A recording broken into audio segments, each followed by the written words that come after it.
fresh news, smart talk, all day. The views and opinions of the hosts and guests are their own and do not necessarily reflect the position of the management and staff of Guardian Network. The Foundation with Howard Grant is brought to you by Alive, Divinia Spices, Commonwealth Bank, J.S. Johnson, Marco's Pizza, Mobile Garage Technologies, Platinum Pastries, Ron's Electric Motors, and the University of the Bahamas. Path of every social revolution brings about change. Cultural norms and landmarks shift as our minds and hearts expand beyond the familiar.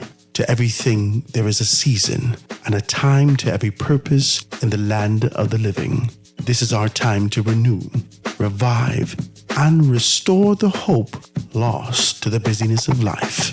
This is our time to dig again and rebuild from the storms of our past on a solid footing that holds. Welcome to The Foundation. The Foundation. Foundation.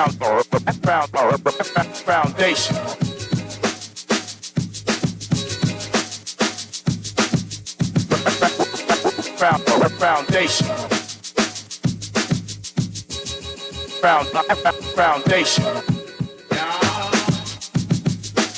Foundation. The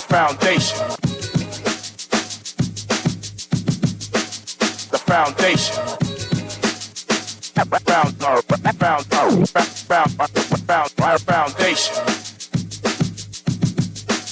The Foundation. The Foundation. Good afternoon, ladies and gentlemen. This is The Foundation with Howard Grant right here on Guardian Radio 96.9 FM. So happy to be in your company today. I'm truly overjoyed for the fact that we're here, still here in the land of the living. Despite trial and tribulation, we continue to be able to push through and we exist in this space. So I want to thank you so much for kind of tuning in today. It's a beautiful day. I know that we have a great deal to kind of get into. But before we do that, let me pay the respects to those persons that continue to be able to support us as we move forward and make some things happen here in this particular space. Let's talk about this. Manage your fleet of vehicles online with 100% Bahamian-owned fleet management software backed by Bridgestone Americas. Track fuel, location, fleet expenses, and so much more online. Schedule a free demo right now by calling 422-4575. That's 422-4575. MobileGarageFleets.com. Check them out. Visit MobileGarageFleets.com. That's my very good friend, good, decent man, Byron McCartney, being able to do some wonderful stuff. And I know that he's out there. I know Byron. But Howard, why you always call my name? I'm sorry about it, my brother. But I'm so happy to see young Bahamians trying to be able to push forward and make some wonderful things happen. We must support you. Guys, if you're out there and you want to be able to do something special with us, kind of get some things done, you know what to do. Thursday's coming. So we want you to be able to be a part of our Small Business Thursdays. You can give me a call, 827-0111, 827-0111. You can get Howard directly, or you can definitely be able to hit us here at the studio, 302-2300, 302-2300. And we're down and really being able to prepare and put some stuff out there for you to get some stuff going. So it's a beautiful day. It's a Monday. Last thing we talked about on Friday is the fact that we had a very special guest in. Now, let me give you sort of a preamble and sort of the structure, the silhouette of what to expect as we continue to move forward in this year of our Jubilee. I told you about the fact that the foundation would be about going back to the inception of independence, going back to the juncture where our forefathers and who I identified as the architects had said to themselves in their small circles and pockets, we need to do something more. We need to push this agenda to be able to empower the Bahamian people. And so we're having a series of conversations, more specifically on Mondays and Tuesdays, having a series of conversations that leads up to the 50th anniversary that has to do with whether or not we're past, present, future, whether or not we're on course, if we deviated, and how do we get back in the event that we have deviated to find a space that we can be able to truly say, this is forward, upward, onward, and together. Today, if you're listening to the show on Friday, today I would have been able to mention to you very quickly that I have a legend in the studio, right? Now, I don't know where your politics exist. This is not really about your politics. we're not concerned about how you feel about particular persons as it relates to their political choices. We're talking about the architects that were responsible for being able to get us to this space that we're at right now as it relates to enjoying the independence that we have. Now, many of you would say, what independence, Howard? This is only self-governance. We're going to give you time to dive into that conversation. But today, I have someone in studio with me who has been a force to reckon with politically and otherwise for a very long time. And I think the country remembers him over the years and his sort of determination, even in this kind of generation and space now, that he still has something to offer. I want to talk about that. I want to talk about where we were, where we are, and what needs to be happening from this point forward. Ladies and gentlemen, I want to introduce you to, he's no stranger to Guardian Radio. He's no stranger to the public space. But we're going to dive into this conversation today. None other than George Smith. My brother, it is so wonderful to have you in the studio with us today. It is so good to see you. You look young and jubilant and ready to dive into this conversation. How are you feeling today? I feel well. I feel great.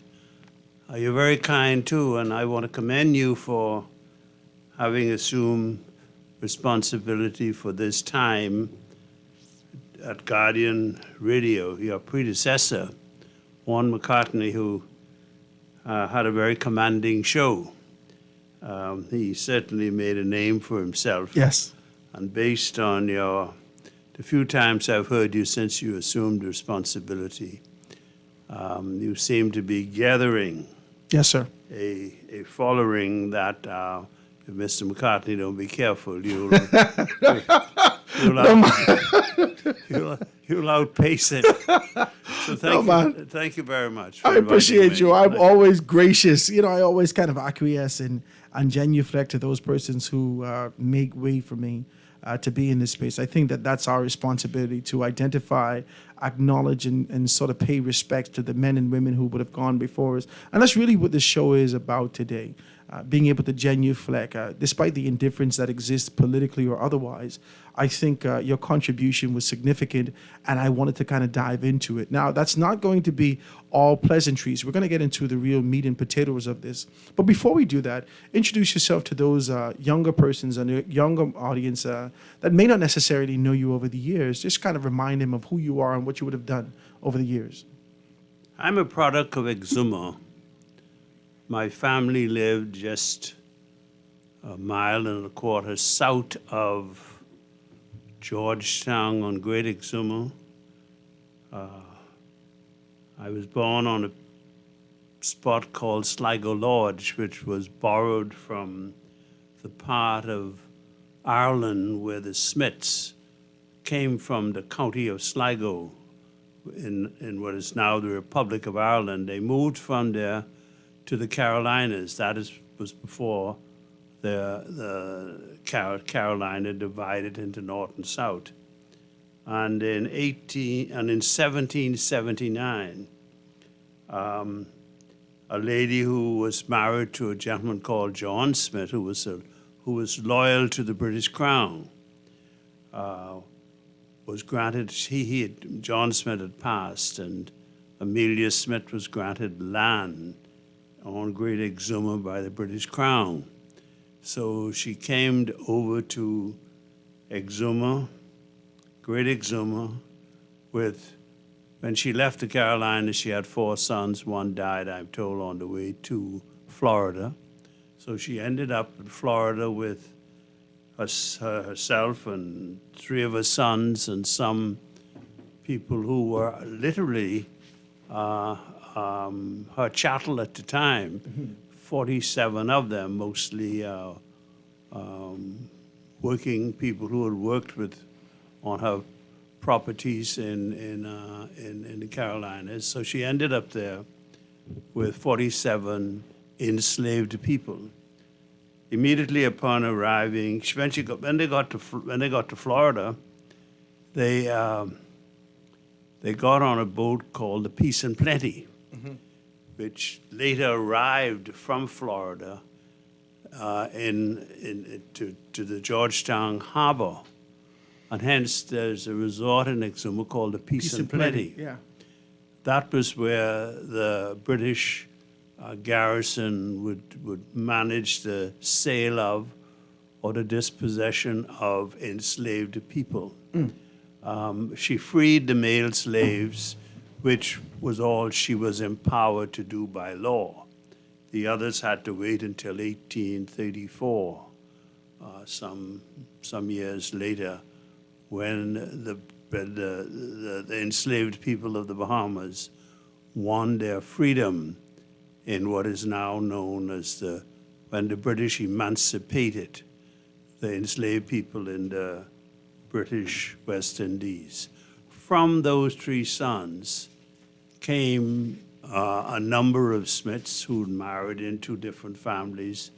Later on, they married into some of the who were formerly enslaved people, and from them came literally all the Smiths that existed on Great Exuma and went off, and some of them moved over to Long Island. I am the product of one of those lineage that lead back to Amelia Smith. I've come from a very large Smith family, if you include everybody who descended from her and her three sons. When I was rather young, I enjoyed my life in Georgetown because it was really the most beautiful place you could imagine. There was a little pond, we call it Lake Victoria, in the middle of Georgetown. The water was so pristine, and in Georgetown Abbey, you could literally see a coin At the bottom of at it. the bottom of the thing. I am not very proud to say that today it isn't so pristine and so beautiful. And I hope that we could sensitize people, not just there, but everywhere else in the Bahamas, of the great need to work hard to return the beauty that I saw as a youngster growing up in Georgetown, in and around Georgetown. And when I came to New Providence as a very young teenager, I marveled at how New Providence was so clean, and I found myself, You must have been really young. oh yeah. I mean, because things have changed significantly since then. That is true. But I found myself going over what we call over the hill. And I too saw that the people who were not privileged to go on Bay Street because of the segregation and the prejudice that exists, but the communities over the hill was clean. There were no, abandoned, well, we didn't have too many vehicles then, but there was no abandoned vehicles, I no wanna touch that. abandoned drays. I want to touch that because I believe this concept and idea of community has been subdivided into subsections. They call it subdivisions now, Yeah. right? As opposed to the community of Over the Hill. They say the subdivision of Flamingo, the subdivision of Jubilee, the subdivision of Linden Pinland. And that segregation didn't have that kind of unifying strength to talk about. But before we do that, I want to talk a little bit more about the foundation of where you've come from. In 1937, you were born. Was it 37 or? Oh, no, I was born a little later than that. A little later than that. I was trying to do the math here because there's some information. It'll come in at around 1942. 1942. Okay. So in 42, you were born, right? And now we're seeing that I'm reading here the information that says that at 29 years old, in 60? Let's see if we can be able to read it. Right, you would have joined Parliament. I want to talk to you about coming from this pristine environment, being able to dive quarters at the bottom of the Lake Victoria, and doing all that you would have done. At which juncture, which point that you thought, or the people around you influenced you to do something beyond just soaking in the beauty of the environment that existed around there in terms of agitation, activation, and doing something greater than just being able to exist where you were? Well, when I attended to Georgetown Public School, you didn't sense any racial division on the island.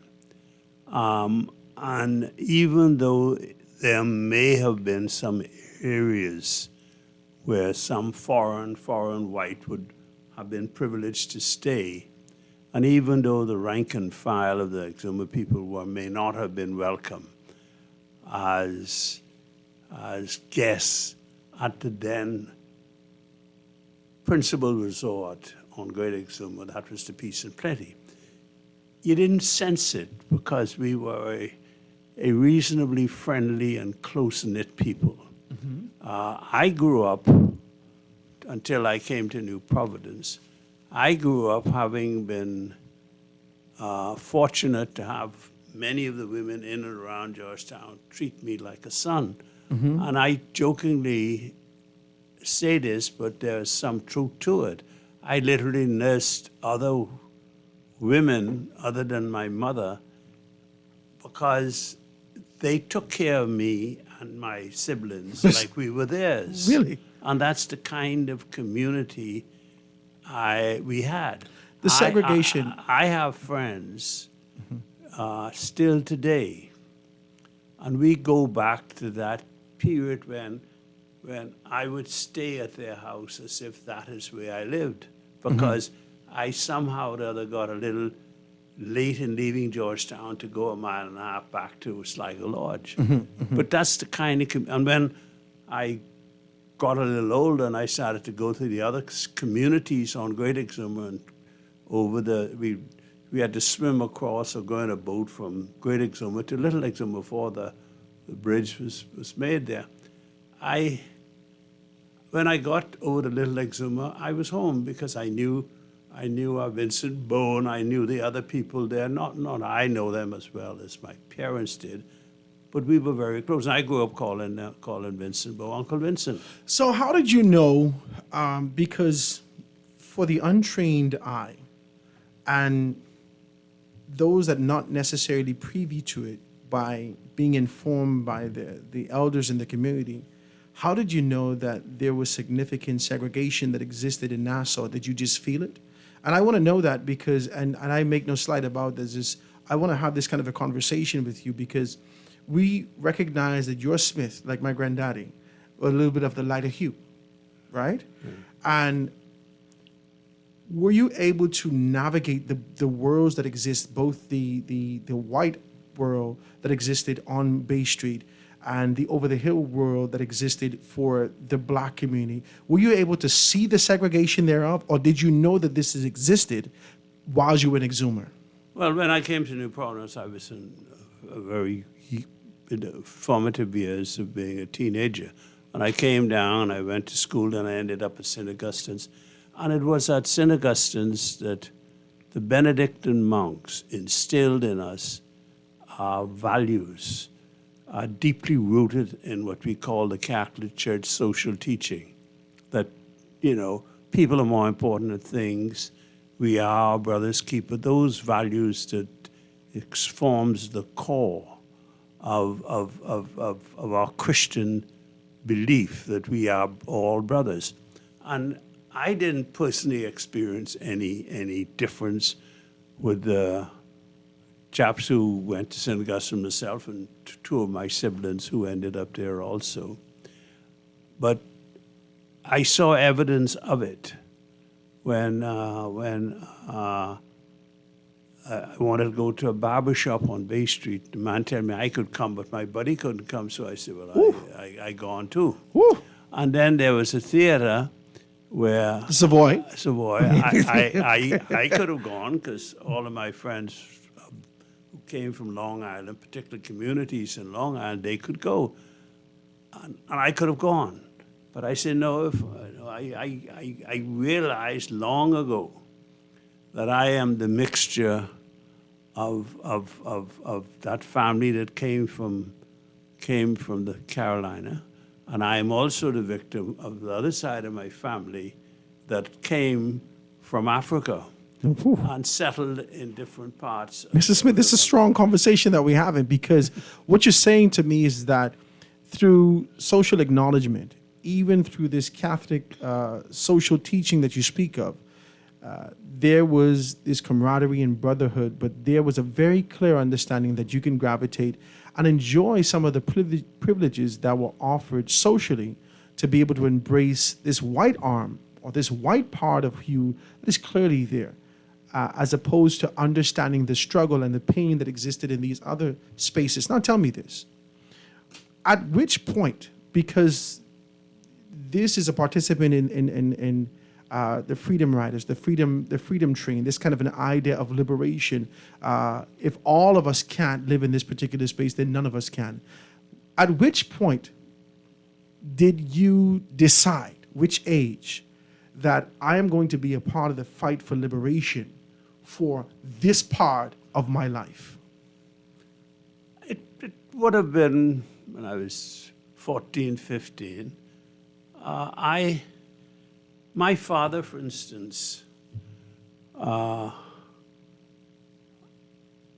complexion was slightly, probably a little darker than you, but he had a particular kind of wavy hair. But that's because he was heavily influenced by his mother's side of the Smith family, the Majors from Buckley's Long Island. And they were a darker chocolate than I. Mm-hmm. And then my mother's side of the family, her father would have been, from all intents purposes, he would have every appearance of a white man. His wife, who came from North Long Island, just a stone throw north of Salt Pond, from the family, the Foxes, F-O-X. Mm-hmm. And she would have looked like, if you see an old picture of hers when she was in maybe early 20s, she looks like an Indian, an American Indian with, her hair was long. Really? Yeah. But she looked like that but she would have a sister that was much lighter skinned than she, who eventually married into the Christie family of New Providence. But my father's mother would have been easily a little darker than the Watsons. So you knew. Oh yeah. This was no. I would bet. But you know what? There are many persons in our community, right, that exist now and that existed then. Even the stories that we would read, the stories that come from North America and other spaces that identify this lighter hue, and they would gravitate towards it and call it things like passing. Yeah, even though you knew that you would pass for a Caucasian in the typical or this kind of position to be able to identify as a Conky Joe, even though you knew you would pass, you still embraced this darker hue and understood that there was a struggle thereof. I want to talk about that, but before we do that, ladies and gentlemen, I'm going to take this commercial break and kind of get back into it. We're talking with none other than George Smith today. As he talks, I recognize that we're family, because my grandfather looked just like you, and he's a little bit darker, and he has the wavy hair and the whole thing. And as you talk about the fact that all the Smith clan, even in Grand Bahama, Long Island, and other spaces, you're one. All right, so I'm here sitting with my cousin today. We're having a good conversation, guys. 96.9 FM radio, The Foundation with Howard Grant. We're going to be right back after this.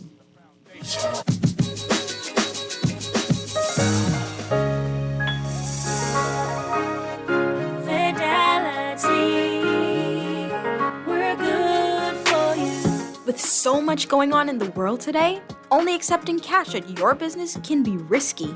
Let Fidelity offer you and your customers safety, convenience, and the flexibility of a fixed or mobile terminal. Take it with you, on the move and on the go, because business should never stop. For more details, speak to one of our business development officers at 356-7764 in Nassau or 352-6676 in Freeport. Visit our website at fidelitygroup.com or visit us at any of our branches. Fidelity, we're good for you. As Marco's Pizza, we never skip on quality or ingredients. Save some cash and satisfy your cravings with our new carry-out medium 2-topping pizza for only $12.50. That's right, order 2 of your favorite toppings like sausage and green peppers on 1 medium pizza for only $12.50. VAT inclusive on our app or online. Made daily with fresh dough, our signature sauce, and fresh cheese. Only at Marco's Pizza. Restrictions apply. J.S.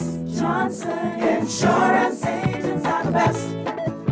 Reliable service, we've been on the scene, protected since 1919. J.S. Johnson Insurance has the test.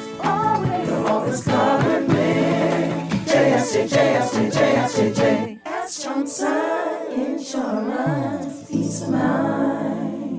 Guardian Radio and the Foundation are on the move. Bahamas, this one's for you. SBT, Small Business Thursdays. Every Thursday, the Foundation with Howard Grant will highlight small businesses throughout the country, far and wide. Your products, services, prices, and personality. We want to hear it all. Get your 30 or 60-second advertisement heard on air at a fraction of the cost. We here at the Foundation understand the times and don't want you to be left behind. With Guardian Radio, you reach your specific demographic and it is unmatched. We reach thousands daily. Get your products off the shelf and your services in their hearts. Small Business Thursdays with the Foundation, only on Guardian Radio 96.9 FM. For more information, call 302-2300 or the Help Me Howard line at 827-0111. SBT. Small Business Thursdays. Get your business moving today.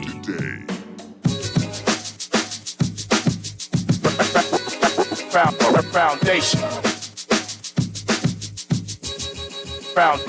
Foundation. The Foundation. And we are back, ladies and gentlemen, 96.9 FM radio, Guardian Radio with Howard Grant right here on the Foundation. So good to be in your company today on this beautiful, absolutely gorgeous Monday here in the land of the living. This is the 20th day of February, and we're having a conversation with George Smith. Now, I know you got a trailer load of questions that you want to get into, but let's get the foundation out. Let's get the base out, the core out of what we're talking about. Remember, we're going back to the inception. We got 2 hours, we got another hour and a half to be able to be with him. And so I want to take that time to be able to dissect this so you and I can understand how decisions were made in yesteryear. Now, Mr. Smith, you're telling me about, you started to tell me about some stuff, and I'm interested in it because as many persons I sit with here in the country, I'm one of those people.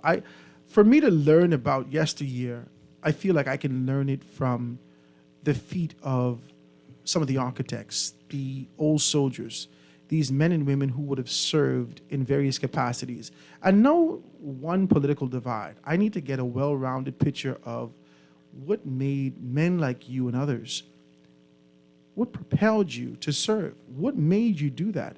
This country that you continue to be able to talk about, which was the good old days, how could it be the good old days if you were propelled to jump into battle, into a fight for independence, for liberty, for opportunity, for the people of the country? How? And we continue to be able to label this time the good old days. Now, what I want to know from you is this. We got a good foundation out. You, around 14, 15, identified, though you could be able to pass as a white man, you had this sort of a fight that was continuing to boil within you. You understood that there was a part of you that was attached to slavery. There was a part of you that had a struggle in you. And you made it a conscious decision, you said around 14 or 15, to be able to activate in this space. Talk to me about this next step in your life. You talked very well about Exuma, even moving here to Nassau. I want to talk about 1967. In 1967, at 24 years old, you had an opportunity. I'd like to know how this opportunity came about to put your name forward. Now, I've always listened to former Prime Minister Hubert Ingraham, and he would say, well, you don't tell yourself this, people just tell you could do this. I'd like to know from you who in your environment has said to you, George, man, you might as well try to get on the ticket. George, you might as well get in these particular spaces. 1967, at 24 years old, as a smith, you should have been pursuing some things that I know my grandfather would have. I know my grandfather would have. What made you pursue something of such a rich vocation, a higher calling to move in this area? Well, I joined the Progressive Liberal Party, the eastern branch of the Progressive Liberal Party, at the age of 16. I was at St. Augustine's, joined the party at 16, and in the I used to go around and get to meet some of the men who were the leaders of the party. I was interested in who would run in Exuma in the 1962 election. I knew that Henry Bowen had contested a seat in Exuma that had two seats, a plural constituency where everybody could vote twice. There were other places in the Bahamas where people literally vote 3 times for 3 members of the then members of the House of Assembly that later became MPs. But I joined the branch, and I used to go to their rallies when time permit. We would leave St. Augustine's at 8 at night, go down to Foxhill and listen to speeches from men like Lyndon Pinley, Arthur Hanna. In the 1962 election, Arthur Folks, who was contesting a seat up there.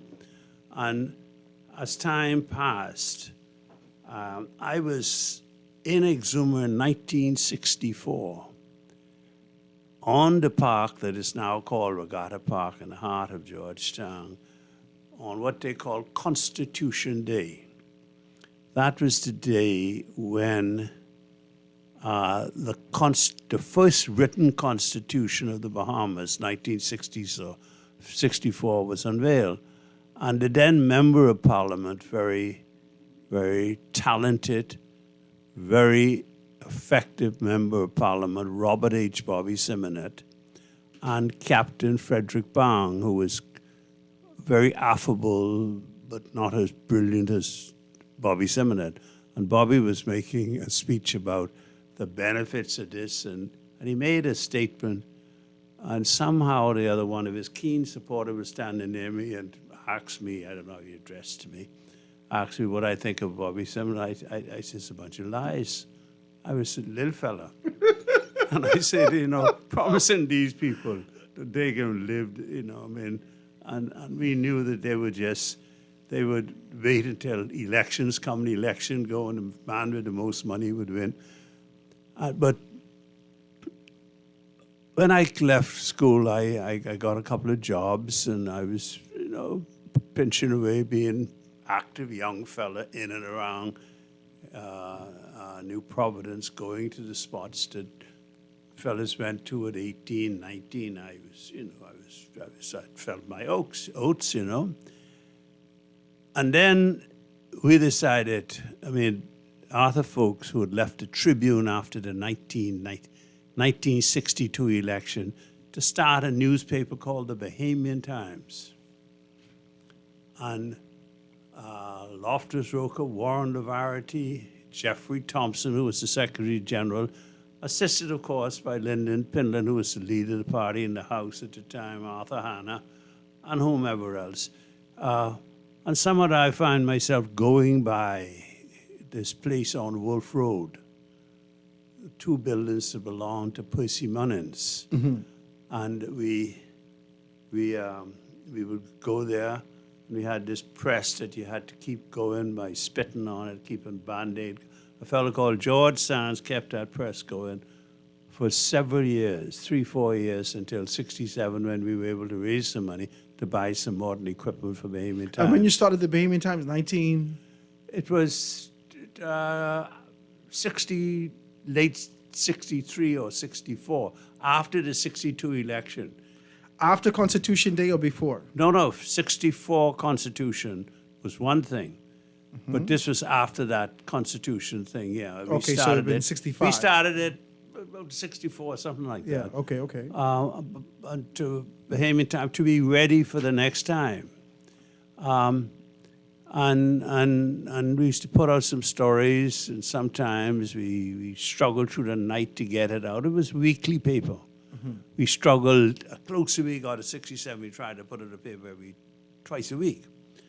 But they were very telling stories, and it conveyed the story to the people, and then they were circulated as best we could to the islands, you know. And I ended up, I used to try to sell a few ads to, you know, but we had very few real benefactors. And You couldn't. I know. At the time, who participated in that, put their name in the paper? The Bahamian Time. Wow. But let me tell you, it had an effect. Because later on you hear people quoting it. And as you know, Arthur Folks probably has been the most defining journalist this country has produced thus far, in that his command of the language.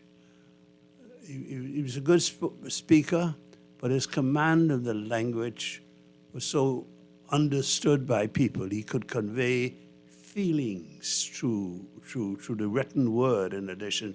I think foundationally, as you speak, I am one of the things that people say about the former Prime Minister Lyndon Pinland is that he had the ability to be able to sit with kings and the common man. And that is one of the things that I hear, that thread that runs through a great deal of some of the architects, the foundational people. Their ability to understand the complexity that exists Pinland had the beyond capacity. art. Yeah. Pinland and others had the capacity. And then convey it, break it down. Could convey it in a way that you hear the poetry of it and how it makes you feel. I once commented about Arthur Folks when he became Governor General. I sent him a note to my dear friend, and we are inseparably close, even to today, even when we differed politically. I sent him a note to my dear friend. I am so delighted that at last we will have a Governor General on the Hill that will bring poetry to the office. Wow. You know, something like that. But so I'm hanging around the Bahamian Times, and we're getting near and near. To 67. 67. Our candidates in 62, L.B. Johnson, a very wonderful person, and Holland Smith. Well, Robert Simonet and Captain Freddie Brown clobbered them. We lost badly. I was up there. I'm not sure whether I thought I was being helpful, but I was up there and decided we've got to do better. We've got to find candidates next time that is going to stop treating Bobby almost as if he has an automatic win, that we will challenge It's a him. UBP now. Yeah. Okay, And talk to me. He was a powerhouse. Talk to me. So I'm hanging around Bahamian Times, you're thinking about it, and then Jeffrey Thompson, whose daughter is Tracy Thompson at the University of the Bahamas. Very petite young lady, but a tremendous historian. Jeffrey says, man, George, we got to find these candidates.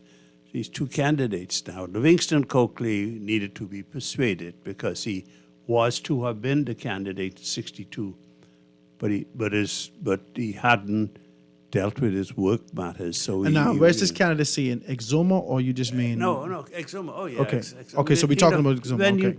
Livingston Coakley, when he left the Bahamas to go to Boston to study accountancy, every Exumian knew he was coming back home to run for the House. They knew the same thing about L.B. Johnson. Coming back to run for the House, because Exuma got to be represented by Exumians. That goes back to 56, but we couldn't find anybody in 56. We supported Dr. Rogers, KVA Rogers, in the 49 election, but he lost. Henry Bowen ran up there for the party. Henry Bowen was known in Grand Bahama, ran in Exuma in 56, and he did well, but he was taking on. He's not an Exumian. These two giants, giants who Exumians liked them. Bobby was a businessman, money. Freddie Brown was a very affable individual, charming, and When it came to lead up to 67, Jeffrey Thompson, who was Secretary General of the party, invited me to go to Exuma, where we called a meeting of leaders. And the name of 6 people was thrown out to all the people who came to the Exuma Elevating Association Hall in Farmers Hill. And the 6 people, Ara Curry, Sam Gray, Uncle John's Roll, Nathan Ferguson, Livingston Coakley, and George Smith. And they voted. And George Smith was a victor. George Smith was one of the 6. So who was victorious in the vote? Livingston Coakley and George Smith. I want you to talk to me about this. And the other 4 pledged their complete support. So we went into the 67 election. No money. Very little support in any even posters. But Livingston Coakley and I, whom we referred to as Sakoke. Sakoke and I took him on. And we traveled through the Exuma Keys, Great and Little Exuma, every community. And we came, both of us came within 60 to 70 votes of winning. We know we had broken the back of the UBP in Exuma. So you know what you had to do next time. Just nominate. Mm-hmm. Talk to me about that now. Let's take it from this point. We've already established a few things. You found your fire. You've been elected amongst a host of men, and you've actually gone out there with Livingston Coakley, traveled the Exuma Keys, and done all of these things. After you would have gotten to that, it comes to 68. Now, we got to go to a commercial break soon. But we come to 68. You're 25 years old. At 68, you're in the House of Assembly, right? At this particular juncture, there comes a position that's starting. The PLP has started. You've affiliated yourself for that. Talk to me about the affiliation, because it sounds to me that the story that you're telling me and the story that existed socially about you, did you have any affiliation with the UBP? No. So you've never had affiliation with the UBP? No. My father, who supported Robert Simonet in the elections,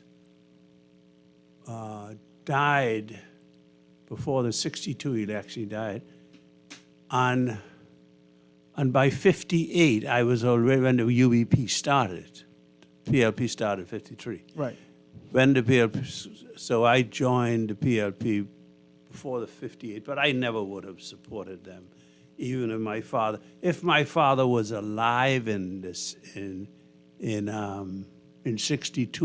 Exuma, he probably would have voted for one PLP and one UBP, Bobby Simonet and L.B. Johnson. Mm-hmm. L.B. was a noted lawyer who became our first ambassador to the United States, the United States of America, Canada, and the United Nations. He held those 3 ambassadors, upon independence. So I'm in the House of Assembly after the 68 election. And somehow or the other, I got along well with Arthur Folks and Jeff Thompson and all those who were in the House, and we hit it off, and I used to spend time with them. And Sir Lyndon developed this infectious love for Exuma, particularly the Exuma Keys. He used to like to take off on Friday and go down to Staniel and then get in a boat and visit the other communities. That was his relief. He would even, as time progressed, he would even look forward to spending New Year's at Staniel Key, because the community was so embracing. And he would develop some wonderful friends there, and I would sometimes go with him. I would sometimes go and wait until he arrived, and then I would leave and go somewhere else. I want to talk to you about that. So we became Sir Lyndon and I became rather close. And indeed, right. Indeed, the fact that his wife, Dame Margarita, father came from Exuma. He was the Mackenzie of Exuma who went over to South Andros. Okay. And we were related. And she had a closer relationship in terms of family to some cousins of mine who were Scots. Father Peter Scott, Michael Scott, the noted lawyer. They are very closely, they are very closely related to Dame Margarita. Really? So I saw her pretty much as, and she was always pleasant to me and very nice to me. And so Sir Lyndon then started that habit of going up to the National Regatta in Exuma that takes place every April. So that was always on his calendar. And so he developed this close relationship with, and he, I went along with him so that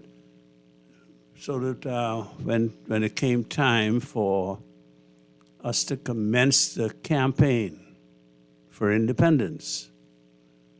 So this was always a conversation. No, We're moving towards independence. Well, we talked about it. Carl Francis made a Casually, or was there strategy? Within the party, there was talk about it. Okay. But we were talking about independence as a natural progression from the 58 strike. Dr. Walken, who represented Over the Hill, in 42, because people knew that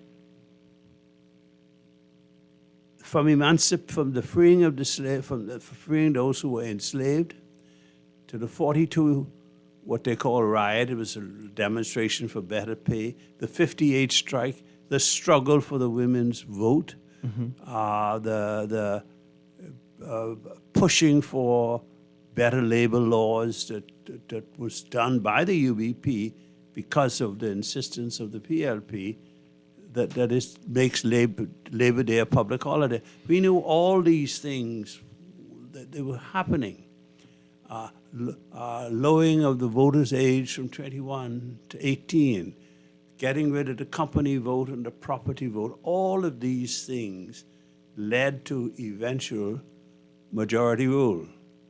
Majority rule led to other advances in immigration and other things to the 1969 Constitution, which advanced internal government, took immigration out of the hands of the Port Authority in Grand Bahama, and other things. All of these things was leading to the eventual independence. Now, we're going to take a quick commercial break, guys. You know what? We have to get out to for news at 1 o'clock. Now, I'm really engulfed in this conversation because there is a path, and I need to be able to get clarity on it before we go into our second round of questioning and second round of conversation. We've already gotten it. I wanted to know about, throughout how you've been able to lay out the conversation, you're saying to me that your relationship, proximity, and sort of the chatter or the conversation that existed even from after the 58 strike, all these steps that took place, it was only a natural progression that we moved towards independence. Now, when we get back, I want to talk about how were you, the youngest person to become a part of this team that went up in December of 72 to be able to talk about independence? Was that as a result of proximity? Was that as a result of tenacity? Was it a combination of both proximity, tenacity, and using your hue? All of this, I want to find out when we get back. Guys, please stick with us. 96.9 FM radio, Guardian Radio, Howard Grant, and the Foundation having a good conversation with George Smith. And we're going to get to the meat and potatoes of this thing when we get back after the news. Thanks so much. We'll be right back.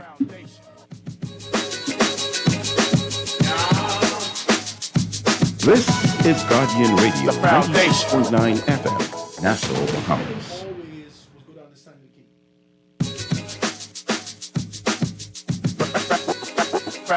Foundation. Foundation.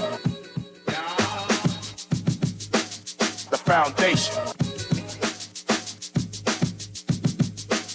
The foundation.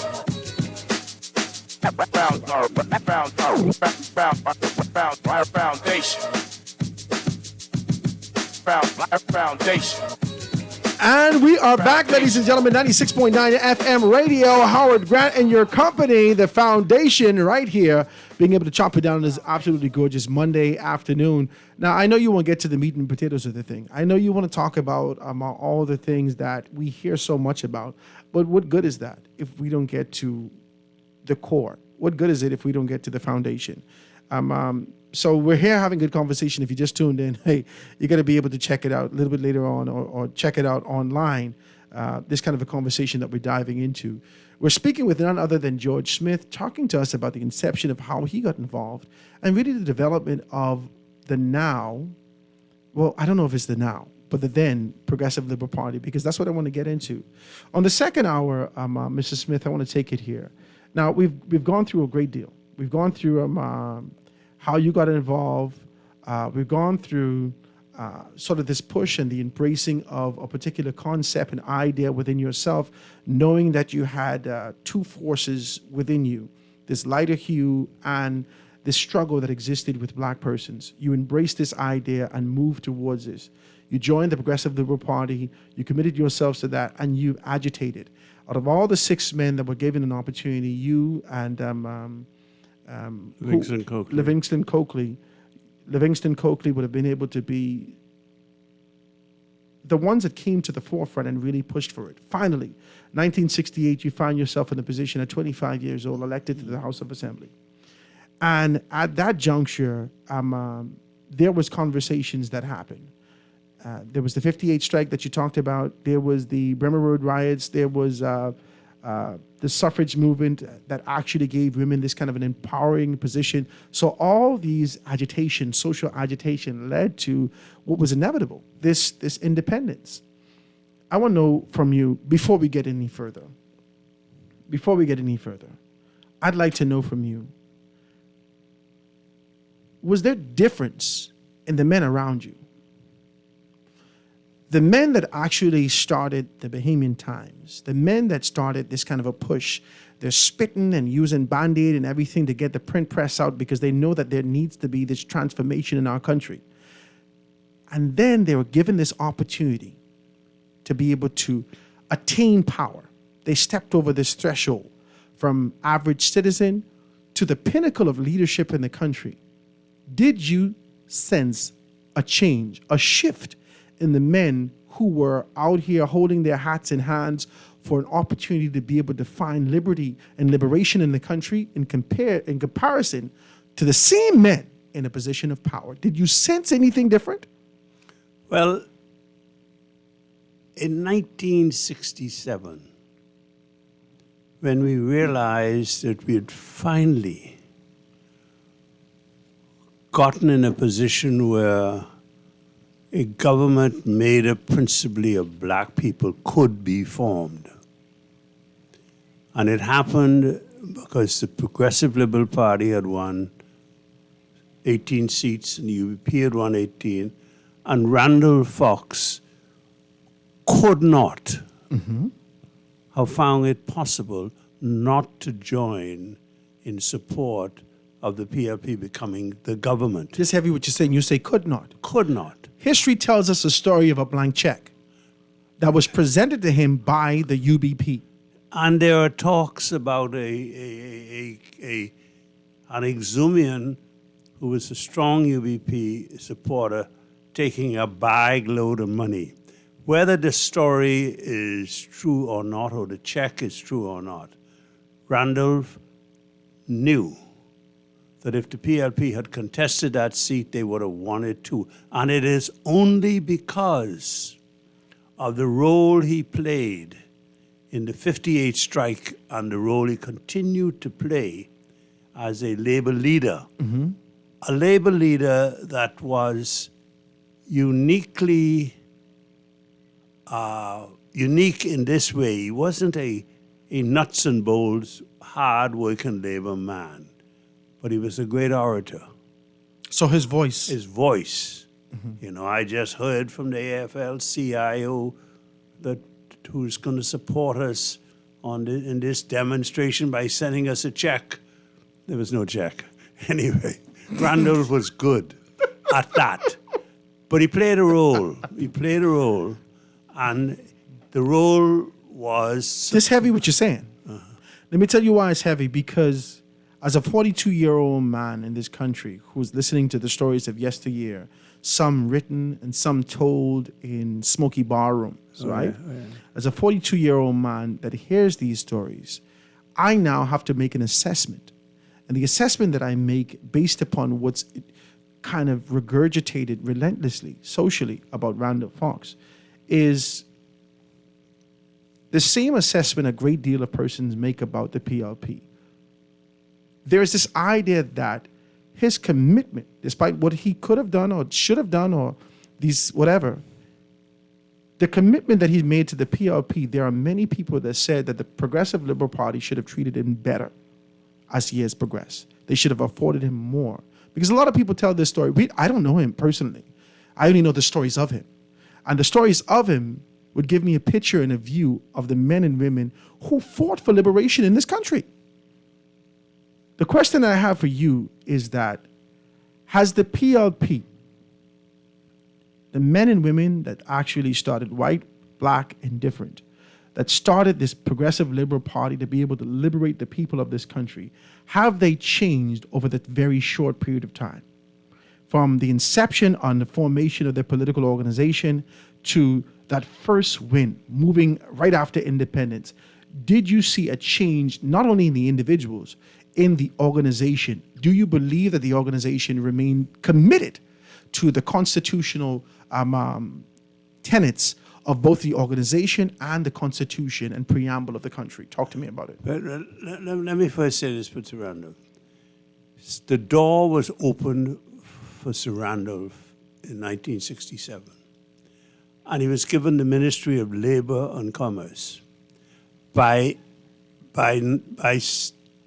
April of the next year, he hadn't made up his mind that he would join the party that he once belonged to and become a fully involved. He still talk about this coalition, and he had to reckon we're going into an election round if he got to make a decision.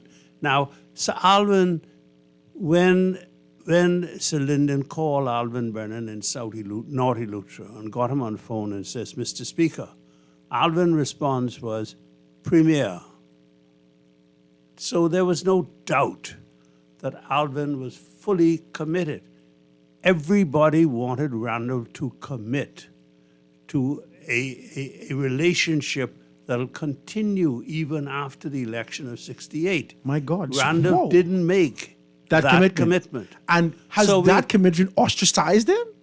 No, he wasn't ostracized. Randall was treated with Randall was treated with great respect and all that, but he just didn't decide he's going to commit to what's going to happen after 68 when the party won with a comfortable majority. And in 68, Randall was not opposed. Mm-hmm. The PLP did not oppose Randall in the election of 1968, and probably had no intentions of really opposing him in the election. The following election, which was a number of years later. But back to this. I think that 1967, greatest value to the Bahamian people was this. It unleashed the spirit of the Bahamian people. Mm-hmm. Those people who had aspirations to do things, they felt that they could now do it. Those parents who couldn't dream that their children could go way beyond wherever they've gone, wherever they, as parents, went, they were assured of scholarships. Every Bahamian who wanted a scholarship got scholarships to go to universities, we became full members of the University of the West Indies. We didn't wait to become members in some disciplines and then. So education was at the forefront. Number one. Okay. Number one. Okay. And thousands of Bahamians got scholarships under a program called you got the scholarship, and then you come back, you work with government, and you pay some of the money back. And most of them left the public service. Not most of them. Many of them left and end up not paying back. But no problem. You educate people, you pay for it. And scholarships were given to people who were teachers.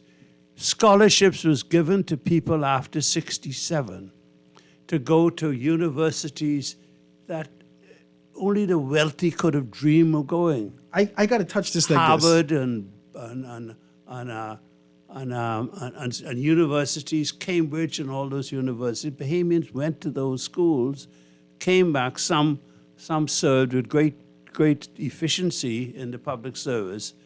And there was also, you alluded to, did anybody lose track?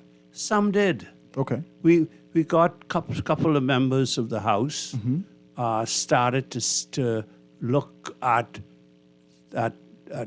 doing business with people they may have met, and some of that in time turned out to be bad decisions. Unsavory business. Unsavory. Okay. Well, it turned out having the appearance of being, let me put it this as strong as I should put it. It appeared that it could be unsavory, but it was display of bad judgment. But they eventually faded into I got to touch this like this. Between 1967, when there was this, and the conversation continued to be able to swell. There was a social swell towards an opportunity right after Constitution Day in 1964. 3 years later, 1967, the PLP find themselves in this kind of a position that they can be able to move forward. There was a social swell to move towards independence, and everyone's getting excited about that. In a very short 3-year period, between 67 and 1970, the Free National Movement, what they call the Free PLPs. The Free PLPs extracted themselves, identified that the PLP, this is what history is saying to me, the PLP had moved away from the tenets of the Constitution of the Bahamas, from the tenets of the Constitution that was read in 1964 in Exuma, on Exuma Bay in these particular spaces, and you embrace this. The tenets of the PLP in 3 short years has left them. And after they've gotten to this position, they decided to extract themselves from the PLP. Why? Why in this very short, less than 1,000 days, this thing happened? In 3 years, yeah. In 3 years. There's 1,000 days and some. The PLPs, those free PLPs, wanted to realign themselves with the idea of the Constitution. Tell me what happened in the party. Bear this in mind. In 1964, the PLP had X numbers of members of the House of Assembly. A group broke away and took 4 of the members of the House, and they became the NDP. So the PLP always had, in those days, on a reasonable, generous number of very talented people. In 64, we had, I think it was 9 members of the House. 4 of them left and started the NDP. 3 of them were Paul Adley, Orville Turnquist, Spurgeon Battle, and Dorset. 2 of them were 2 of our prize individuals, but they started the NDP. All 3 of them went down in defeat. All 4 of the people who left in the PLP in 64 went down to defeat in the election of 67. When we won in 67, we knew, if you were astute, you would know that inevitably, because of the tremendous talent that existed in the leadership, the House of Assembly members, there was bound to become a period when the vacuum which was created by the demise of the UBP as a party. When the UBP decided they're going to merge with the PLP to become the Free PLP. to become the FNM. The Free PLP had eight members in it, leaders. They were called 8 dissidents. They merged with what was left of the UBP to become the Free National Movement. Now, so the vacuum which was created by the demise of the UBP had to be filled. So this was just, so as you look at this, and as I'm following what you're saying to me, all this is through observation, through the eyes of the observer. All this was inevitable, right? Yeah. The UBP can find their way back on this thing, one way or the other, even if they have to be able to identify and forge a relationship with apparent blacks. Yeah. They can do what they got to do to get back up here. This was a conversation within the PLP. Oh yeah. So this was okay. So tell me about this. And don't forget the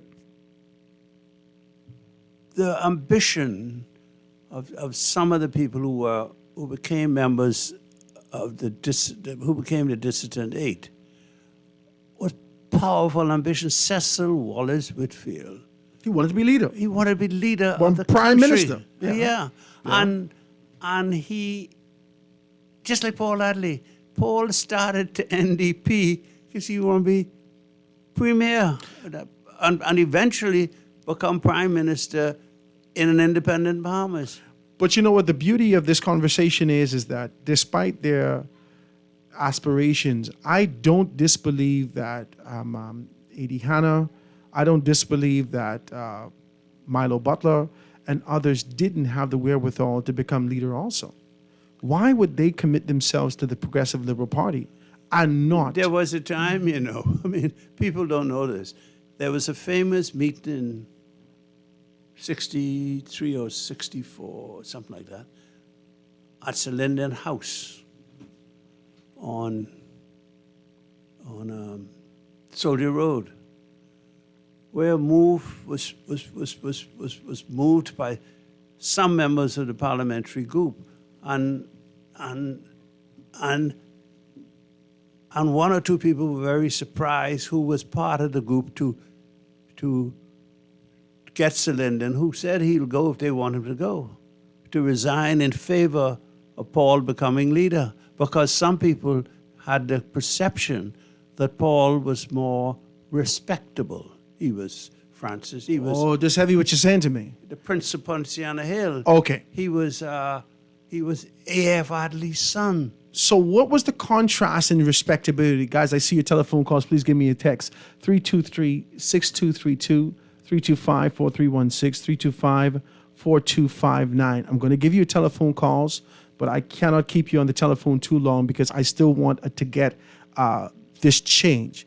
From 73 to 80, that 7-year period was a significant 7 years. Oh, yeah. The country changed tremendously after the inception of independence. I got to get to that, guys. And I want to be able to hinge it on what we would have seen so much that a lot of us continue to be able to reel from as a result of its inception or the inflection of in our society, and that's drugs. I want to talk about that.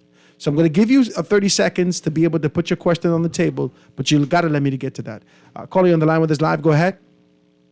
Morning, good afternoon, sir. How you doing, Mr. Grant? I'm good, Sparky. Sparky, can't keep you too long today. I know this is your cousin. Go ahead. No, sorry, boy, it's my cousin, but I have not seen the gentleman from 1992. And he right here. And I know I heard him. Hold on, Sparky. Let him but put I his... really wanted to take this time to thank my cousin for something he did for me in 1992. Let him put his headphones on so he could hear you talking, Sparky. I put his phone right there. You don't have it on. Hello? Can you hear? Can you hear me now? Can you hear? You can't hear? Use this headphone right here. Hold on right here. Hold on, Sparky. I have a headphone right here for him. I'm on the phone, Angel. He can hear you now. Hello, Mr. Smith. How was the great one? I just wanted to tell Mr. Grant to give me a moment to thank you for something you did for me in 1992. Oh, well, A brother of mine, Kip indicated to you and told you that I was in desperate need of something. Well, my cousin Kip, yeah, man. I sat in your office one morning, and you were the chairman of Batelco. Yeah, I remember My that. house yeah. was up for auction and being sold underneath my feet. And you told me to go down to see Mr. Abraham Butler Yeah. at Batelco. Right. The following week, I obtained a job there, turned my life around. I kept my home. I sent my kids off to school and everything. I've not seen you since then. I would like to say thank you, cousin. You know who this is? Yeah, man. Yeah. This is Winifred Sparky, Smith. bring the check down here. He here waiting on you now. Son. Yeah, you're a good man, you know. Listen to me. Hey, Howard Grant. Yes, sir. You know, My old man's name is Jean Harold Eugene Fountain. My grandmother was Winifred Fountain. Winifred Fountain was my father's sister. George Smith's father. He was Winifred's brother. And let me tell you this, man. My grandmother and George Smith's father were brothers and sisters. That's right. Georgetown, Etoma. That's right. I would like to thank you, sir, for giving me that job at Batelco. To keep it your turned house. my life around. And I can say you did something for me. Well, let me tell you this. You have done something for this country. I did? In addition to what you did then, whenever I'm in a car driving somewhere, which is when I listen mostly to radio, inevitably, You know Sparky you coming call on. it, you call one show on whatever stations that they're on, and you always engage them in what I consider to be very lively discussion. But I want to say one thing before Howard lets me go. One time, Mr. Smith, I got a group of fellas down in the valley, Dr. Offendam. We did something up on the western fort called Kids and Kites, where we spent a Saturday every year, once a year, engaging the young children in all the games, the shooting marbles, box card, flying kites, you name it, hollow hoop, everything up on the western fort in Port Charlotte. I did that 3 years in a row, and I'd like to do that again. We call it Kids and Kites, where we can get the children out one Saturday out of every year to let them spend a time and show them all the stuff the kids used to do back then when we did not used to come home and play video games. We exercised. We actually had fun, We yeah. had fun, and we taught traditional games to our children. Now all they do is watch video games and look for guns and daggers. My Have God. a good day. Thank you, man, Sparky. I Thanks, do buddy. All appreciate the your best. telephone call. Let me All take the a next telephone call really quick before we go to a commercial break. Caller, you're on the line with us live. Go ahead. Put your headphones Hello? back on. May Yes, I sir. speak with Mr. Grant, please? This is Mr. Grant. Go ahead. Mr. Grant, Mr. Smith is not telling you the full truth, sir. Let me hear it now. Hello? I right here. Yeah, you know, all these conversations George bringing up, they ain't true. Which conversation is this, my brother? George, the majority that you were talking about with Mr. Randolph, Fox, Brennan, and this one there, it ain't true. Just the problem, you miss. Well, what is untrue? What is untrue? Listen to me, George. What is untrue I about have it? a conversation with Sir Franklin, Gladstone Christie, the Prime Minister, about these same conversation coming, but ain't true with these long words. Well, what is? You come up, you say the UBP are joined with the Free PLP. That's a lie. Well, what is the truth? The truth is the UBP was looking for black leaders, son. Yeah. Because the UBP was dying. Yeah, that's true. Good. Well, the UBP sent a man out to look for a black leader to take the UBP over, and the UBP would support them. Yeah, okay. They didn't. They So didn't. who was the black leader they were eyeing? Who was the black leader the UBP was eyeing? If you would listen, you'll understand. Go ahead. Let me hear it. The UBP were dying. They sent out to find a black leader because the people then wasn't really in their white leadership. But the UBP wanted to stay alive. So they stand out to see if they could find a black person to take the UBP over, and the UBP would support it financially. Yeah. Okay. Well, during Clarence Bain's seat was a by-election. It was Doral Road and Norman Arena. That's true. Cecil was the leader of the Free PLP. Yeah. Okay. He got a candidate was running Clarence Bain's seat. Doral Road had just come out of school. The UBP put up Norman Arena. That's true. Bobby and George Capron was down in Fresh Creek. They're doing foolishness because they were play ball with Cecil, and Bobby still won't be the chairman for the UBP. Right. Okay. Well, the UBP sent Peter Graham out to look for a man Right. to go into Andrews. Then Peter Graham fly him into Mangrove Key, self on the own plane. Right. Because they couldn't get nay or yea in Andrews what was going on. So Peter fly this man in that evening. Peter said, well, I can bring you clothes tomorrow. He carried the man clothes tomorrow, the next day. I still waiting to hear Who you the tell- man is? If you want a full story, you wouldn't get it halfway. That's the problem. Well, the problem is you never You finish call that the story. radio station and tell the man he lied. Whole meeting in Mangrove Key. You call the radio station, tell the man he lied, right? You give me 3 names, and I still waiting to get to the meat and potatoes. Who did Peter Arena look for when he went to Fresh Creek? Who was the man? No, you see? Don't deviate. Who did the UBPI to be able to be the leader of the UBP and it didn't Well, work? all I can get you straight, bro. Let me hear it. You might hear the name Forrest the B. Boat. Okay. Right. I is the man who ran against Cecil Wallace twice in St. Agnes. Right. Okay. I wasn't qualified to run against Cecil, but they got the opposed the seat. And everybody was scared of Cecil because we called him Soapy. Soapy was very grouchy. Mr. The devil in hell could be grouchy.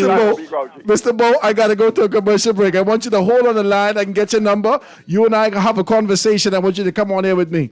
I can get my producer to get your number and your information, and we'll go on and expound upon that conversation. Guys, I got to take this quick commercial break and be back. This is 96.9 FM Radio. Howard Grant with the Foundation. We'll be right back after this.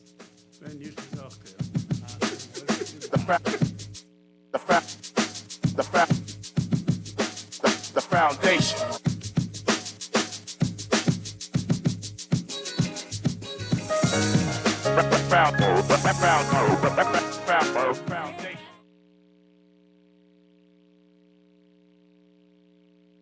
Ready to step into the future?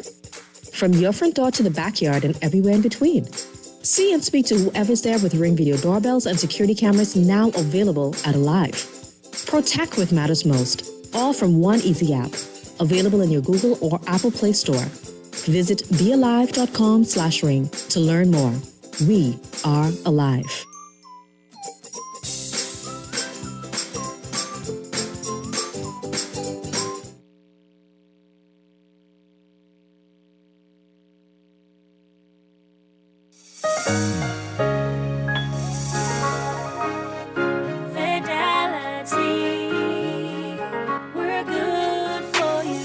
Whether your business is in store, on the go, or both, let Fidelity work with you to maximize your customers' payment options with a fixed or mobile terminal so that you never miss a sale.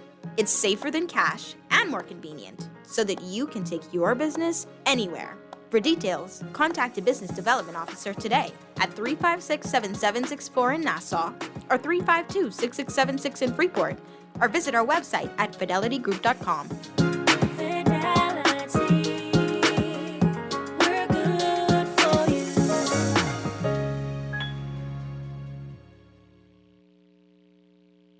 This is Guardian Radio 96.9 FM. Fresh news, smart talk, all day.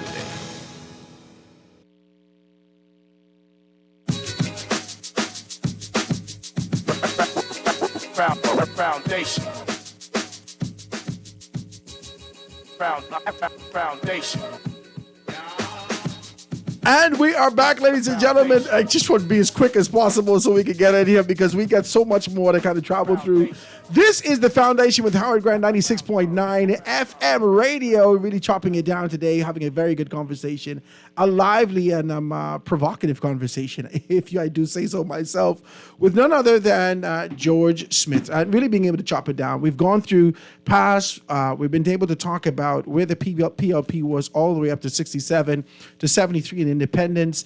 We talked about this sort of exodus out of the PLP with the free PLP and the merging of the UBP and the PLP. We had Mr. Forrester Bowe call. Forrester Bowe, my brother, I want to have further conversations with you and actually some strategic questions, right? So we're going to have conversations with that, but we're going to get to 73. Between 73 and 82, the PLP would have already won, twice at this point, right? The PLP would have won in 67. 67, 68. 68. And 72. And 72. All right. So the three times, right? Now we're going up to 77. Now, for most people, they would say that the PLP had 10 good years. The inception of the PLP, that kind of a passion that existed, the development thereof, the idea of a thrust for the country, infrastructural development, identifying projects, doing what they did, they had 10 good years, right?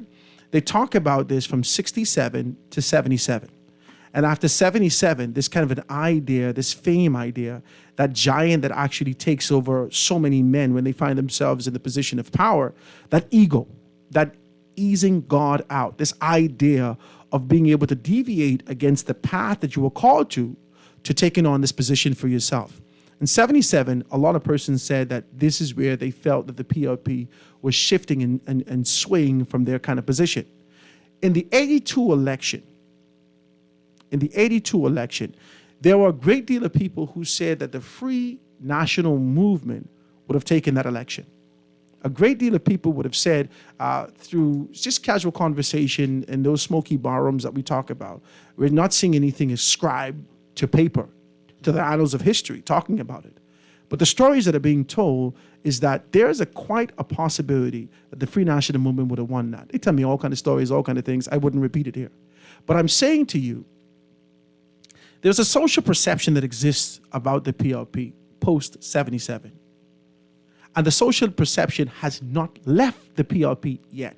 And I think that's the PLP's fault. And that perception is this is a party of corruption. In the 80s, with the introduction of cocaine, with the introduction of globally taking over the entire world, you see it in Detroit, you see it in Watts, California, you see it in Chicago, you see it in New York, you see it all over the Caribbean, you see it, you tell these stories, documentaries continue to be able to reel about it. In the 80s, with the inception of cocaine and moving into crack cocaine, this is where this conversation of corruption existed. Talk to me about the idea that existed in those particular areas and whether or not, if that you didn't see a shift when these men took over power, what about the shift when money became a real factor and a real player in being able to sway or buy the sort of conviction and the persuasion of a man in power, a man in leadership? Talk to me about that time. Before I say that, may I just say this? Go ahead. My dear friend who called a while ago, if he were to go to House of Assembly, the records happens to be in the House when the leadership of the United Bahamian Party communicated to Parliament that they are disbanding their organization and that they have formed an alliance, and which gave birth to the FNM. That's all documented in the records of the House of Assembly. So what I say on that issue is not what I, George Smith, believe, but what I happen to know is certifiable facts, and the records of the House show that. May I say this, Mr. Grant? I am convinced that the period between 67 and 82 were very productive years. Okay. Very, very productive. And indeed, the inclusion of certain individuals who joined the cabinet in 82 enriched the cabinet and put us on a path to do some things when we accelerated the housing inventory in the country. So those were productive years. Now, 87 was a very contentious election. Yes. And it can be argued with some degree of accuracy that if the FNM had conducted a more focused campaign, they may have pulled it off. But by the sheer ability of the PLP to put together a campaign in 87, even though many of our candidates at the time, harbored... That's what you're known for, by the way. The PLP could put a campaign together. Yeah, harbored the notion. I mean, incumbent members of the House in 87 fully expect to lose, and they were surprised that they won. So our campaign even surprised some of our incumbent members of the House. Now, the reality too is that with the advent of a lot of money coming into the country, in terms of the improvement and the broadening of the economy for people who were prior to 67 left out. There was a lot of money in circulation in the country, and we went through a difficult period after 82. So much so that the country was labeled a particular way. Yes. Paradise Lost. Paradise Lost. Talk to me about it. I right here. Right. Okay. And that was, if we had just left, if we didn't try to overly politicize it, maybe the country could have dealt with it far more But the country was effectively. politically charged. Yes, and whether yes. whether or not that was as a result of the campaigns, the internal campaigns of the then UBP who had forged into the Free National Movement, whether or not that was ideas constructed like the Bahamian Times, because Hubert Ingram, in his particular capacity, also kicked off his own newspaper. That's right. Right? That's right. So yeah. this was a strategic... The Beacon. Right, the Beacon, right? This was a strategic campaign to not only... And so you ride the wave of what existed.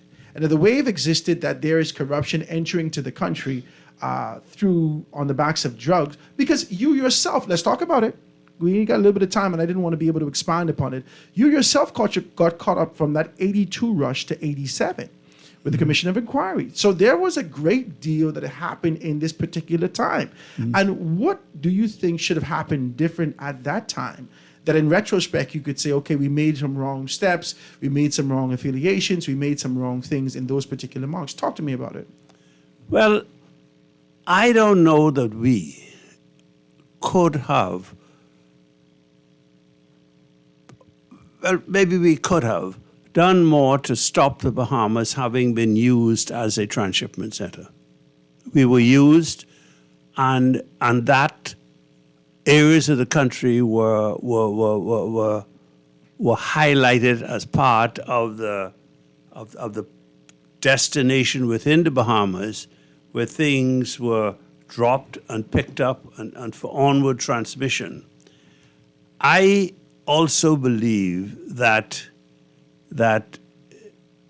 there was assertions that maybe even our judicial system may have been compromised to some extent, because of the fact that some people were able to face, charges and all that, and then they were so easily disposed of in terms of not having been convicted or anything like that. And a lot of cases like that emerged.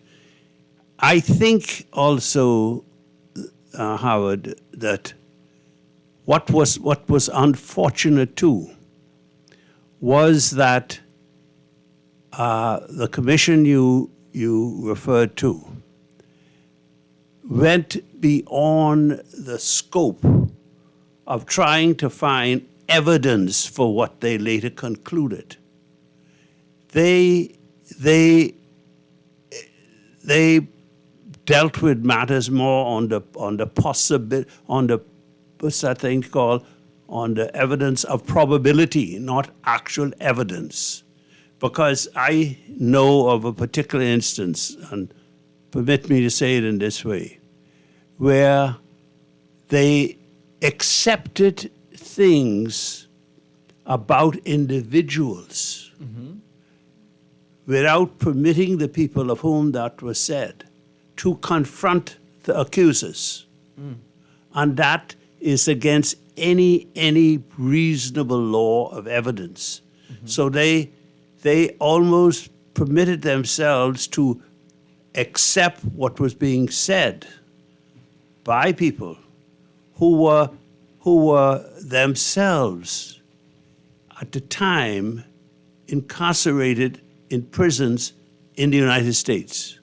But they accepted what those people said without any standard of reasonable evidence. So there wasn't no due diligence. No due diligence, because they permitted themselves to dwell in a witch hunt, hunts, permitted themselves to come to conclusions based on what a known criminal or criminal types incarcerated, who were incarcerated, would say in the Bahamas, about the Bahamas, and about Bahamians. So they permitted what ended up being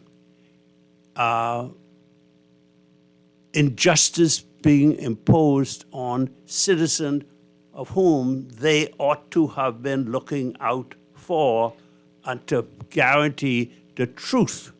Truth prevails, not rumors. Let's take it from here, because I accept what you're saying as it relates to truth, but there exists a lingering fact about the Progressive Liberal Party, and I want to be able to get back here in this last 8 minutes. The party is labeled as a corrupt organization from 82.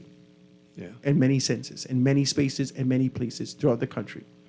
Whether this is truth or whether this is fabricated fact that's been stretched out to become the truth after relentless conditioning, the fact is that the PLP has done nothing to rectify this notion in the minds of the next generation of voters. Well, let me say this. First of all,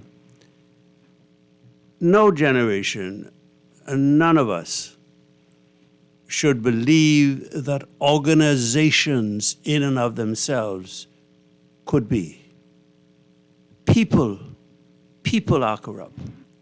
Now, I think that if you were to look and examine it very closely, the PLP has been labeled that way by a concerted effort imposed on the PLP by people that when you examine any organization, and if let's say the population in this country is 50-50 on either side of the political divide, it is likely to believe that the corrupt individuals are 50-50 evenly divided. So organizations, until you could find out whether if the policies of that organization is such that it encouraged facilitate it as an organization. You can't say the organization is the thing. The people in the organization. The people. I accept this. And I accept that. I accept this. I accept, and we all know Because it. you ain't gonna know. Even in your family may not be a corrupt family. No, But you got this- some cousins. Cousins, yes. Oh, They're the thief. oh yeah. And just like we are now going through an exercise where lawyers are apparently being examined again. Yes. But in each case, don't label the profession, label the Or the entire- individuals. yeah, okay. Now, I believe that it is wrong to label any organization. For instance, when I hear people in my organization refer to the FNM as a rebirth of the UBP, I say, no, man, that ain't true. That can't be true. Mrs. Smith, this is what you tell us today. In so many No, words, I said they merged. They merged. They merged. Okay. But they not didn't necessarily rebirth. They didn't become no UBP. Now listen, hold on. We got to take this commercial break and get back because we got to start this conversation. Got to have at least with 5 show. No, but they didn't become UBPs because those 8 men could never believe in the racism, in the, that went against themselves. That's right. That's going against the principles that they expound when they were PLP and when they were free PLP. Let's take a quick commercial break and get back to the show, and we have to kind of tie it off right here today, guys. This is the Foundation with Howard Grant, 96.9 FM. Quick commercial break. Be right back after this.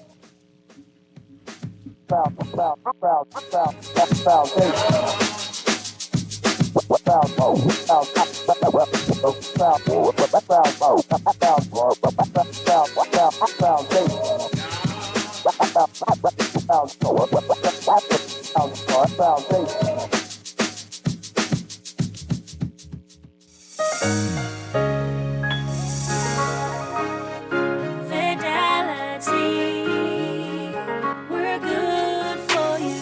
Whether your business is in store, on the go, or both, let Fidelity work with you to maximize your customers' payment options with a fixed or mobile terminal so that you never miss a sale. It's safer than cash and more convenient so that you can take your business anywhere. For details, contact a business development officer today at 356-7764 in Nassau or 352-6676 in Freeport, or visit our website at fidelitygroup.com.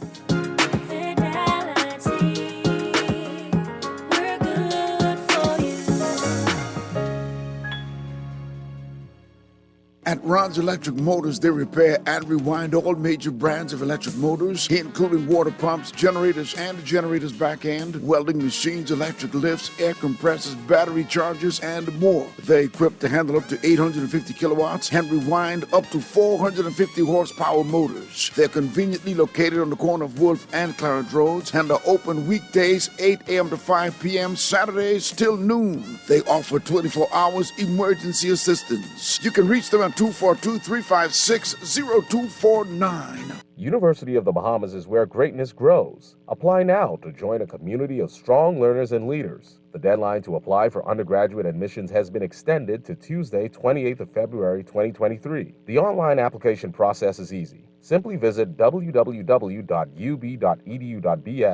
and click on Apply Now. You can also browse our many academic programs, and if you have questions, email admissions@ub.edu.bs. University of the Bahamas, preparing students for better lives in a dynamic global society. This is Guardian Radio, 96.9 FM. Fresh news, smart talk, all day.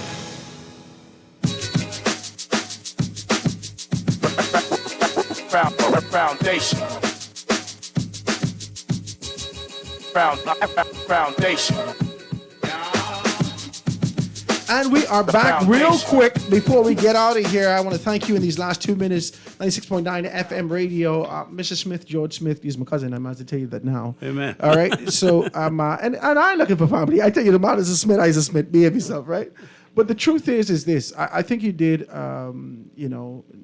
you actually did a wonderful job in terms of being able to articulate the history and the idea and the mindset associated with how we got to this position. I'd like to have you back. I would like to have you back to delve a little bit deeper into certain conversations for growth and development and ask about the conviction of where we are, because one of the things that we have not gotten into, this kind of an idea of not just shaking the existence of corruption, because it's no longer just associated with the umbrella of the Progressive Liberal Organization, but it's steeped into, because I got a text here, there's a couple texts, I can't even read all the texts, guys, but there's a few texts here, persons would have said, let me see if I can read it for you. He says, Howard, the PLP always labeled corrupt, but so far only F&Ms have been convicted. So the conception or the concept and idea of corruption continues to be able to bleed throughout our politics. Not just isolated to one political organization or the other, but many of us have been tampered and sort of touched with this, right? As the next text that comes through says, the culture of the PLP allows the corrupt to rise to the top of leadership. These are all social perceptions and views. And I'd like to talk about how we can be able to shift this view to get back on course to the vision that was cast, the idea that was actually expelled and expunged and kind of reached out to the entire country. The idea of when the Union Jack fell and the Bahama flag rised, and there was a sort of a feel in the atmosphere associated with that time. And I'd like to have you back for that. Ladies and gentlemen, I thank you so very kindly for tuning in today. 96.9 FM radio. Tomorrow we're going to have Obi Roberts talking to us about his perception and view as it relates to independence at the feet of his father, Bradley Roberts, and being able to do those things. Guys, it was a wonderful conversation. I thank you so very kindly for tuning in. My brother, George Smith, thank you so very kindly for being able to acquiesce, genuflect, and give us this opportunity. Thank you, my brother, and we hope to have you back. 96.9 FM radio, Howard Grant, the Foundation. Guys, stick and stay for Z Live with Shivago Lang right after this. The foundation. The foundation. The foundation.